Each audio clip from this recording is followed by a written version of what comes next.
What's up, y'all? It is your girl, Ashley Ross, and I'm here to bring you week 13 of the Ashley Ross Show. Keeping on trend with what we did last week, we're going to really focus in again on the AFC and NFC playoff pictures. Let's get started out in the AFC. The Patriots, they beat the Bills in Monday Night Football to secure the #1 seed. The Patriots are just better at everything. It's the Belichick way. Do your job. They don't get a lot of penalties. They have a great defense. And Mac Jones, the man only threw the ball 3 times, and they won in convincing fashion. The Patriots, Bucs Super Bowl, I'm saying it now. I am putting it into the ether.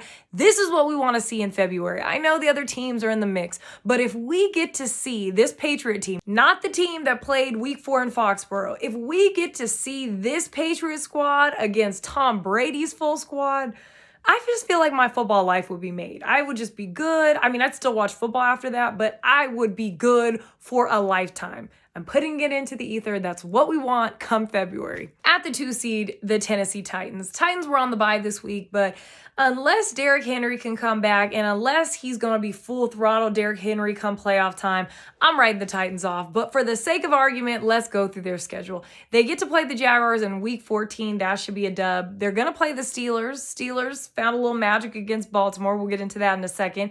Then at week 16, they play the Niners. Interesting game. Then at week 17, Dolphins. Dolphins have been playing some really good football. Then they should finish at Texans. So more than likely, yes, the Titans will make the playoffs, but unless they can develop some kind of running game again, it's going to be a very one-and-done playoff for the Titans. Oh, how the mighty have fallen. At the 3 seed, the Baltimore Ravens. Now, the Ravens, had they kicked it and maybe just went to overtime and rolled the dice, they might have still been at the 1 seed, but Baltimore had other plans. If you've been living under a rock, at the end of the Steelers-Ravens game, Baltimore scored and they had the opportunity to tie the game, probably send it to OT. They decided to go for 2.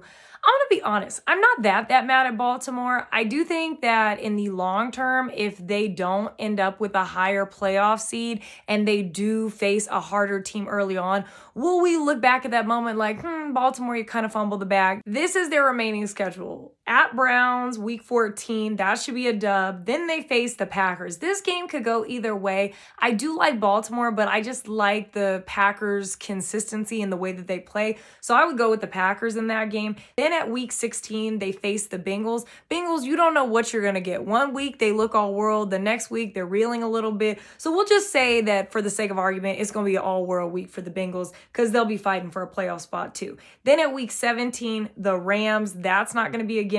And then they finish at Steelers. So this is a very tough schedule for the Ravens going forward. So like I said, that 2-point conversion may just come back to haunt them. At the #4 seed in the AFC, the Chiefs. You know, I was watching the Monday Night Football game, and RG3 brought up a really good point about how we are treating the Chiefs and how much criticism that we're giving them. And is that actually fair? This whole narrative of they're not the same team and they're not playing well. If you look just straight up at their record and took away their name of the Chiefs, we would be applauding any team that's on a 5-game win streak, a team that's defense is allowing less than 20 points in the last 5 games. This Chiefs team, are they the big plays that we know? No, they're not that right now. But they still got Patrick Mahomes. They still got Travis Kelce. They've got Tyreek Hill. And they've got Andy Reid. So I'm not too concerned about the Chiefs. And we need to just appreciate greatness while we have it. So the Chiefs, here's their remaining schedule. And I really do think that the Chiefs could go 5-0 in their schedule. At week 14, they're playing the Raiders. The Raiders, they desperately need this game. Like, this is a make or break game for the Raiders, so I expect them to come out with a good effort. Week 15 at Chargers. Chargers have been very up and down, so I expect that as a dub. Steelers, the Steelers, they put a little sum together against Baltimore. I think the Chiefs win that game easily. Then they play the Bengals. Bengals, again, they're another up and down team, but I think they will give the Chiefs a good effort. I could see the Bengals taking that one. And then they finish week 18 at Broncos, which will more than likely be a dub. So Chiefs Kingdom, y'all ain't got nothing to worry about. Patrick and company gonna lead y'all right back on to the playoffs. At the 5th seed, the Los Angeles Superchargers, Los Angeles Superchargers. The Chargers, again, they jumped out to a lead against the Bengals. They almost lost the lead, but they tightened up in the third quarter, were able to take the game against the Bengals. Here is the Chargers' remaining schedule. They play the Giants next week. That should be a dub. They play the Chiefs in week 15. Like I said, that's got to be a must-win if you're the Chargers. Then they play Texans, Broncos, Raiders, all very winnable, but that must-win game for the Chargers has to be against the Chiefs in week 15. At the 6th seed, the Bengals. The Bengals and the Chargers, they're so similar to me because one week they look great. The next week I'm like, oh, what is going on? So the Bengals, they're second right now in the AFC North. With Baltimore losing that game, I think the North is definitely way more in play right now. Here is the Bengals' remaining schedule. At week 14, they're going to play the 49ers. I'd say that's a dub. At week 15, they're going to play the Broncos. That should be a dub. At week 16, they play the Ravens. That's going to be a huge game.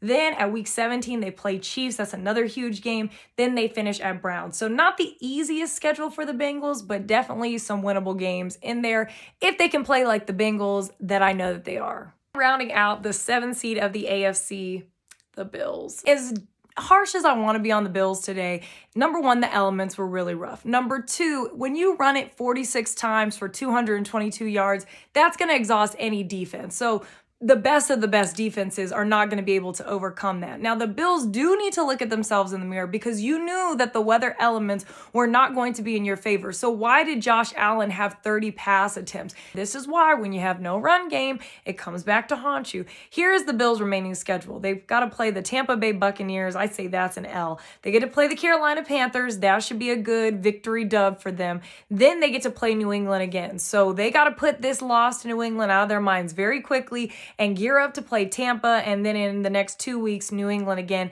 Then they'll finish easily at Atlanta and the Jets. But Bills Mafia, this is your time. You need to lock in, you need to focus, and you need to break a couple tables. In the NFC, the Arizona Cardinals are in a great spot right now. They're in control of their own destiny. Here's their remaining schedule. They play the Rams next week at home. This is going to be a big game for both teams. Number one, if the Cardinals win, this pretty much secures them the division and probably the path to the number one seed. If the Rams win, it makes the division more in play and it possibly gets the Rams back in to a divisional mix.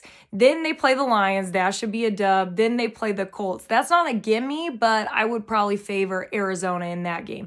Then at week 17, they're at Cowboys, and then they'll finish at Seahawks. So to me, if the Cardinals take care of business these next couple of weeks, by the time their week 17, 18 comes, they might be able to rest people if they've got the division and the bye locked up. At the number 2 seed, the Green Bay Packers, who I think have one of the easiest paths to try to get to the number 1 seed. Next week, they play the Bears, dub. The most challenging game I see that they have left is going to be the Ravens in week 15, and the Ravens are going to be desperate for a win because they kind of let one slip against the Steelers. Then at week 16, they're at the Browns, dub. They're at the Vikings. That is a divisional game for week 17, but I'd still give the Packers the edge. And then they finished at the Lions. At the number 3 seed, the Tampa Bay Buccaneers. Before we get into the Bucs playoff road, we briefly have to touch on the AB vaccination card situation. I do believe Antonio Brown will remain a Buccaneer the rest of the season just because Tom Brady really does like throwing to him. I do not expect him to be a Buc in the 2022 season. That's what I have to say on that. Now, here is the Bucs' remaining schedule. They have the Bills next week, which the Bills are going to be hungry for a dub, so we're going to probably get a good Bills team. Then they play the Saints. Who knows who's starting for the Saints? And then they have the Panthers, the Jets, and then the Panthers again. So again, I really believe that between the Cardinals, the Buccaneers, and the Packers, all of those teams can really control their own destiny if they get some dubs, and most of their schedules are very favorable down the stretch. At number 4, how about them Cowboys? The Cowboys, they took care of business against a Taysom Hill Saints team. But they took care of business, and they are 8-4 right now. This is probably one of the most interesting schedules to me in the next 3 weeks because they get to play Washington in week 14, then they play the Giants, then they play Washington again. And if y'all have seen anything of what Washington is doing, Washington is playing really, really good football right now. So shout out to Francini Clemens, one of my dad's best friends. He's a diehard Washington fan. He asked me to put some respect on Washington's name, and guess what? You guys got in the Ring of Honor this week. So shout out out to Washington. Change your name, change your life. But like I said, for the Cowboys specifically, I don't think that they have the easiest schedule because they have a lot of divisional games coming up. Then they also have to play the Cardinals in week 17. I'm going to count that as an L. Then they finish at Eagles. And even if the Eagles are out of it, we know that the Eagles like to play spoiler. So it's going to be a dogfight out in the NFC East, which is no longer the least anymore, the NFC East. At the current 5th seed, the Rams have found their rhythm again.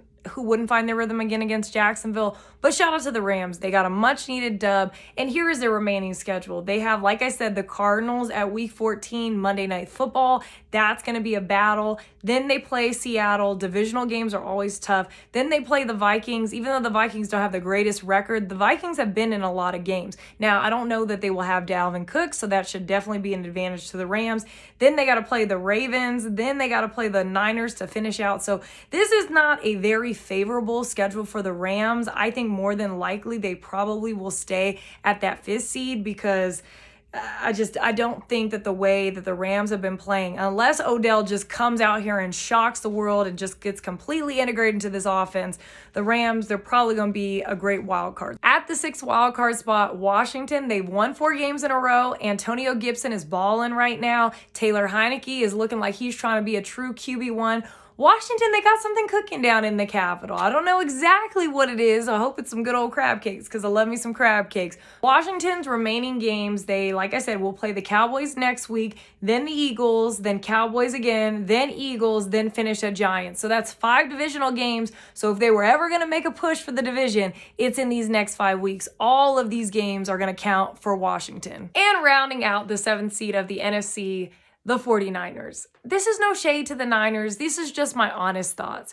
We don't really need a 7th seed. Like, no one in the 7th seed is that impressive. I mean, it just gives us one more playoff game to watch, but it's not like any of these teams are really contenders, but I digress on that point. Since they are in the 7th seed, here is their remaining games. They're going to play the Bengals in week 14. That should be a good game, but I have to give the edge to the Bengals. Then they play the Falcons. That should be a dub for the Niners. Then they play Titans week 16. That could go either way, but I'd probably give the edge to the Titans. Then Texans week 17. That should be a dub. Finishing at Rams. Now, depending on what the Rams decide to do, if they have their wild card spot locked up or if they're still trying to play for that division spot, they might start or rest players. So the 49ers more than likely will eke in unless the Eagles somehow, some way just like put a string of games together, which I don't see. And the Vikings, I can't trust them anyway. So bang, bang, Niner gang to the playoffs. Before we wrap it up, some honorable mentions from week 13. Number 1, my cause, my cleat. I really enjoy seeing all the cleats and the causes that these guys are passionate about.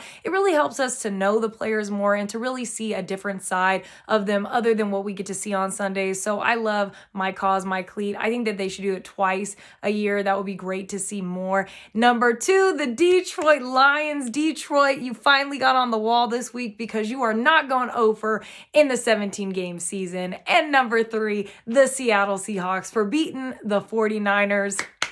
Yes.